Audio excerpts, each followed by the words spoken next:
سلام تماشابینان عزیز تلویزیونی بهارستان. اینک برنامه نوبتی اینتלקטואلی هپی استپ منظوری شماست.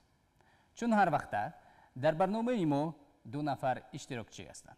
چون هر وقت در برنامه ما دو اشتراکچی اشتراک می‌ورزند.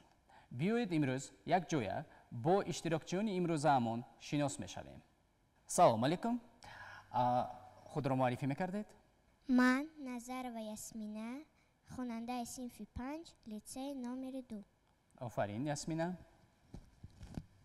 من سفرزاده ملیکه خواننده صنف 6 و مکتب میانه تحصیلات عمومی رقم 28. اشتراکچیان امروزه ما یاسمینه و ملیکه میباشند. بیایید با شرط‌های برنامه امروزمون شناس می‌شویم یک جای با اشتراکچیانمون. برنامه ما از 3 شرط عبارت است. شرط اولی برنامه این ترجمه کردنی کلمه ها از زبان انگلیسی و زبان تاجی که می باشد. یعنی که در مانیتور به شما 10 کلمه برای ملیکه و 10 کلمه برای یاسمینه پیشنهاد کرده می شود. شما در وقتی در نزد خود بودند همه کلمه ها رو یعنی که انگلیسی هاش نمی نویسیم و کلمه هایی که در آنجا به شما نشان داده می شود با زبان تاجیکی ترجمه می کنیم. شرط یکم فهم است؟ بله. اگر شرط یکم فهم باشد میگذاریم به شرط دوم. شرط دومی برنامه. در شرط دومی برنامه در مانیتور به شما جمله پیشنهاد کرده می شود با شرط های خود. یک قسمت جمله پرداخته شده است.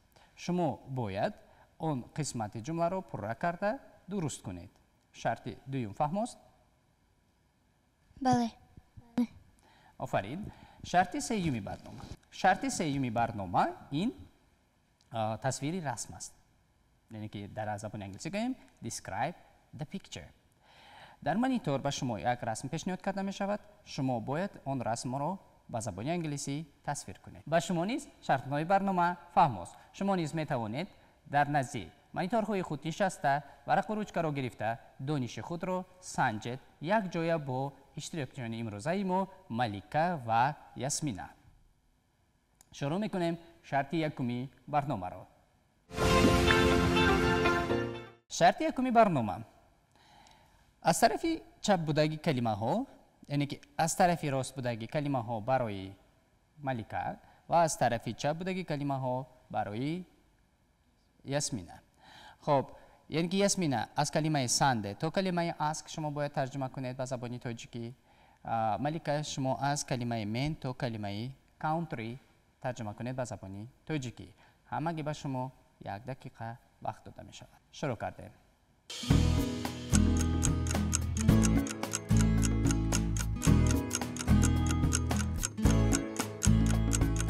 اینجا وقتی به ملیکه و یاسمینه داده شده به انجام می رسد بیایید یک جای بسنجیم کنی آنها از نقطه این شرط اول بر اومدن یا اینکه نه.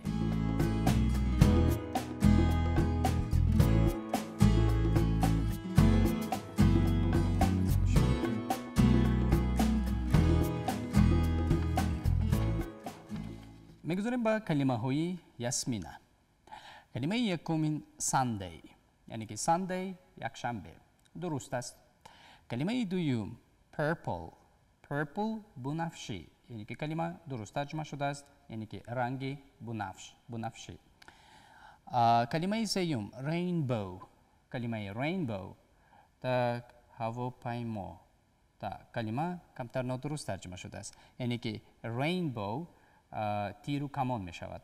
یعنی که بعد از باران وقتی که تیر و کمان می براید ما میگیم و در اینجا میبینیم رینبو رنگ هایی که میبینیم ما میگیم چی؟ رینبو. فهم است؟ یعنی که رینبو میشه چی؟ تیر و کمان. کلمه سوم رابر کرکنک. خب کمتر کلمه درست ترجمه شده است و کلمه ادبی نیست یعنی که خط کرکنک. کلمه سوم کلمه دیگری که داده شد این پنسل کیس پینال یعنی که قلمدان یعنی که به زبان روسی ترجمه شده است یعنی که به زبان تاجیکی میشد قلمدان. کلمه دیگری ما بوک کیس جوان یعنی که شکاف درست است قبول میکنیم. کلمه دیگری سکوتر سماکت یعنی که سماکت با زبان روسی ترجمه کردیم یعنی که دو چرخه که ما سوار میشویم. کلمه دیگری ما act ترجمه نشده است، یعنی که ترجمهش را نمیدونیم. نقش آفریدن، وقتی که ما act نقش آفریدن. کلمه دیگر why برای چی درست است، یعنی که why میشد برای چی. کلمه دیگر ask پرسیدن درست است، یعنی که در اینجا چند کلمه؟ 3 کلمه. یعنی که یاسمینا از عهده درست ترجمه کردنی 7 کلمه برآمدن و با 3 خطا گرفته دادن. یعنی که 3 خطاگی نیست، 1 تا ترجمه نکردن و 2 تاش را با زبانی روسی ترجمه کردن. میگذاریم با ملکه.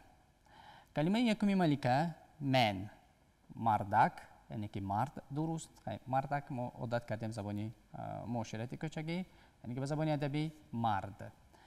کلمه دوم change ترجمه نکردیم.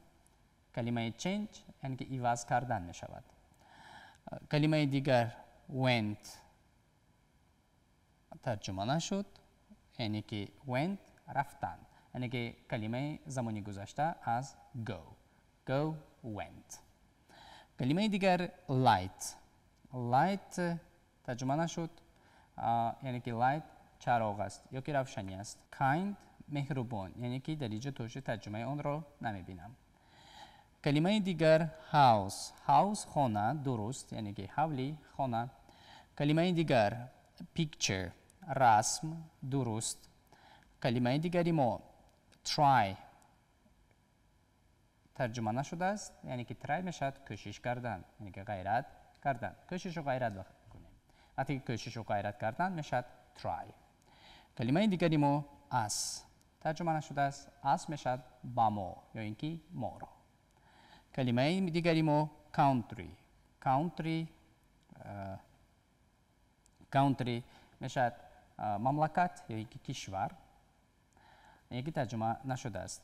همگی 4 کلمه ترجمه کردن از 10 کلمه ملکه. یعنی که ملکه از شرط یکمی برنامه ما خوب نبرآمدن، یعنی که به خطاگی راه دادن یا که ترجمه آن را ندانستن به زبانی تاجیکی، شاید به زبانی روسی میدانند. شما نیز خود را سنجیدید، درست کردید همش را. میگذاریم به شرطی دویمی برنامه.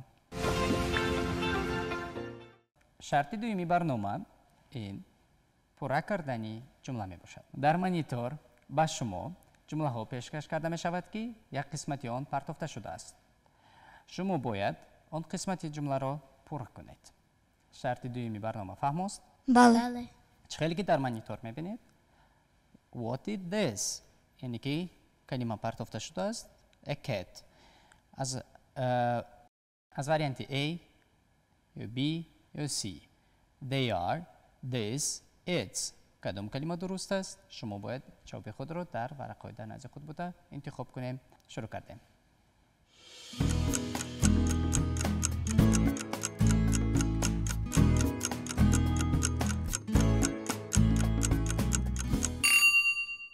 ملیکا جواب شما؟ C. It's. جواب شما C. It's. یعنی که what is this? It's a cat. جواب شما یاسمینا؟ C. جواب شما نیست C. آفرین، جواب های شما کاملا درست است، یعنی که جوابی درست این C. اگر ما سوال دیم که what is this؟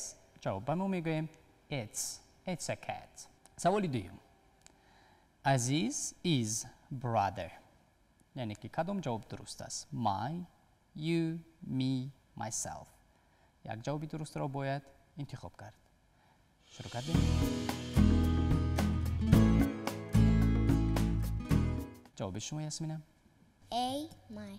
جواب شما A. My. My. آفرین، جواب های شما کاملا درست است. عزیز is my brother. آفرین، یعنی که شما هر دو در این شرط چالکتر هستین. میگذاریم با سوالی سیوم. Are my arms this, there, that, these؟ یعنی که کدام جواب درست است؟ شروع کردیم.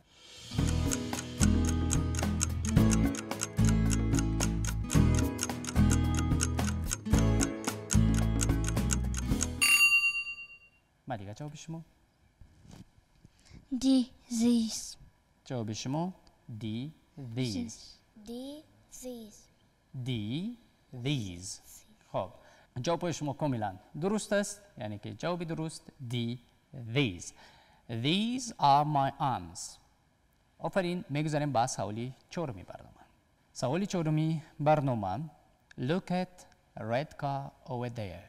کدام جواب درست است؟ شما باید جالبتر انتخاب کنید.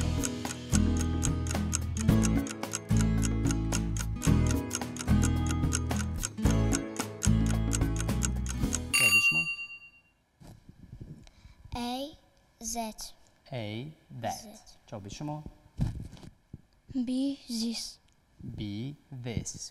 چرا شما انتخاب کردید یاسمینا that رو؟ برای آنکه در آخر جمله over there است. Over there. یعنی که over there چی رو نشون میدهد؟ over there نشان میدهد که در اونجا. در اونجا. یعنی که همون چیزی که ما اشاره داریم از ما دورتر است. یعنی که اگر دورتر باشد ما از کلمه that استفاده میبریم. آفرین. جواب شما کاملا درست است، یعنی که that. دونسته باشد که چطوری که یاسمینا گفت over there اشاره میکند به اون چیزی که از ما دورتر است. ها در اونجاست. وقتی که ما گوییم که ها در اونجاست over there استفاده میکنیم از کلمه that یا اینکه those. جواب شما درست است ملیکا، به خاطری که وقتی که میگوییم که چیزی که اشیایی که از ما دورتر است ما استفاده میبریم that. سوالی پنجمی برنامه A housewife. He is, they are, she is. شروع کردیم.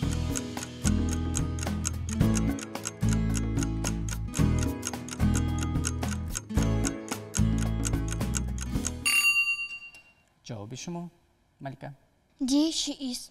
D she is. جواب شما یاسمینا D she is. D she is. جواب شما کاملا درست است، یعنی که housewife صاحب خانه زن است، یعنی که زنی خانه شین استفاده میبریم she is. میگذاریم با سوالی ششمی برنامه Is he a doctor? Is he a doctor? جواب شما یعنی که جواب کوتاه را باید انتخاب کنیم. شروع کردیم. شما نیز چالکتر انتخاب کنید سنجید که تا چه اندازه شما گراماتیک زبان انگلیسی را خوب میفهمید یا اینکه خوب میدونید. جواب شما یاسمینا D no he isn't. No he isn't. جواب شما D no he isn't. D no he isn't. Is he a doctor? No he isn't. کاملا جواب های شما درست است. جواب های شما نیز درست است. میگذاریم با سوالی هفتمی برنامه The ball it is in the box. یعنی که جواب شما where, where is, what, when's. شروع کردیم.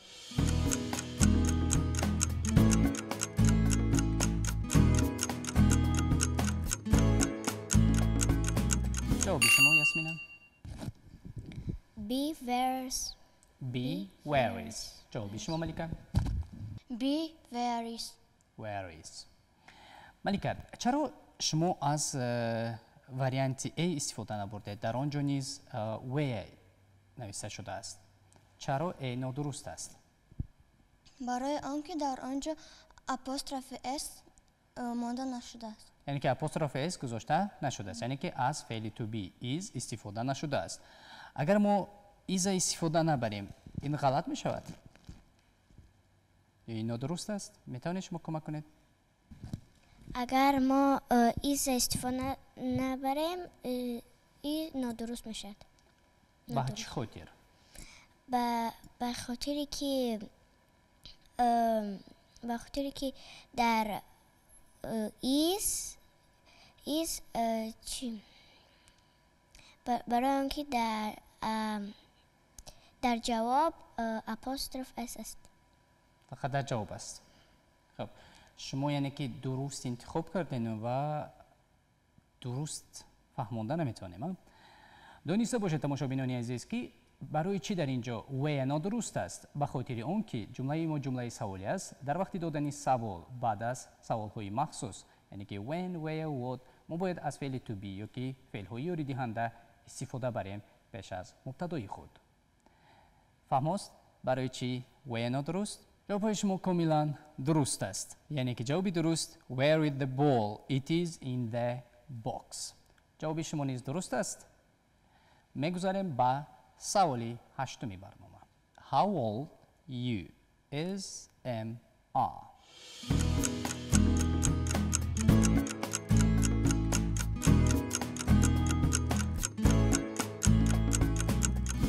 ملیکا.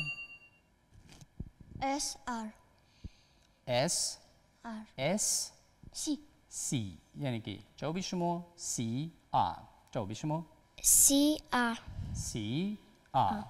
جواب های شما کاملا درست است یعنی که جوابی درست R. سوالی نهمی برنامه They are book Amina's B Amina book C Amina's books books Amina. جواب شما C. Amina's books. C Amina's books. جواب شما C Amina's books چرا از جوابی امینا بوک یعنی که B یا اینکه از جوابی A بوک امینا یا اینکه بوکس امینا انتخاب نکردیم؟ برای آن که ما میگیم کتاب ها وقتی که ما میگیم کتاب ها بعضی نامی آدم اپوستروف اسمی. بعد از اسم خاص یعنی که اپوستروف اسم آید. بله. و همین خاطر بوک امینا یا اینکه بوکس امینا گفته نمیشود. جواب های هر دوتان قناعتمند کننده است یعنی که درست است. امیناز بوکس. در وقتی نشان دادن صاحبیت یعنی که یک اشیا یا یک چیز به کسی تعلق دارد بعد از اسم خاص بعد از نام شخص ما اپوستروف اس را استفاده میبریم اپوستروف اس را استفاده میبریم و پس آن اشیایی که به آن شخص تعلق دارد. جواب درست است امیناز بوکس. سوال دهمی برنامه This is dress his me she her. جواب های شما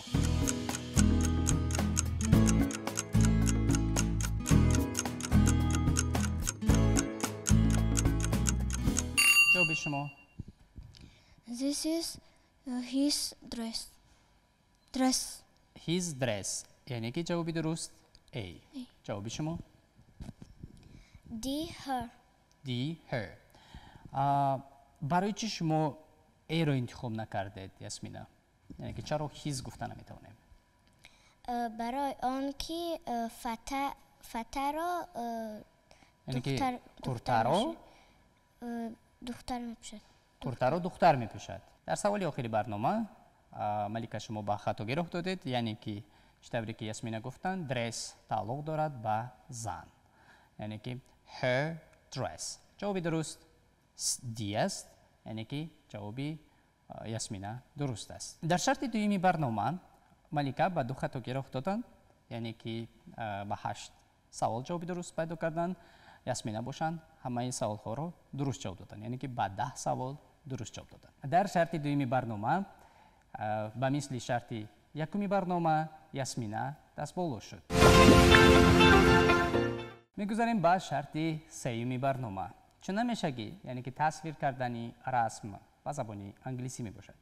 در اینجا دانش خود رو میسنجیم که چقدر شما از عهده تصویر کردنی رسم میبرید. یعنی که you should describe the picture. Okay? شرط به شما فهم است؟ بله.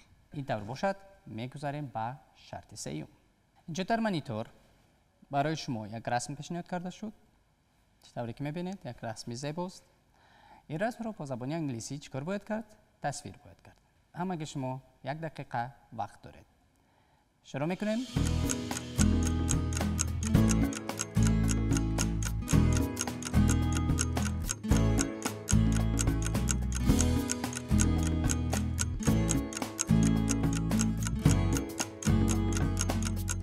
وقتی شما با انجام میرسد شما آماده اید؟ بله؟ خب بیایید یک جای بینیم که کی در این شرط دست بالا می شود. ملیکا یا اینکه یاسمینا. شروع میکنیم از ملیکا.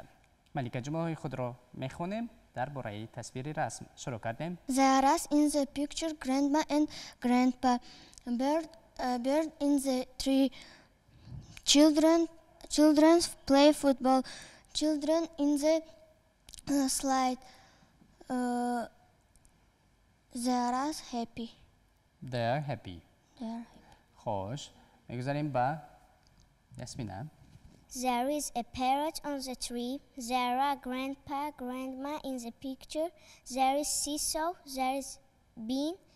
Boys play football. Children play on the slide. Children are happy. Children are happy. خیلی خوب.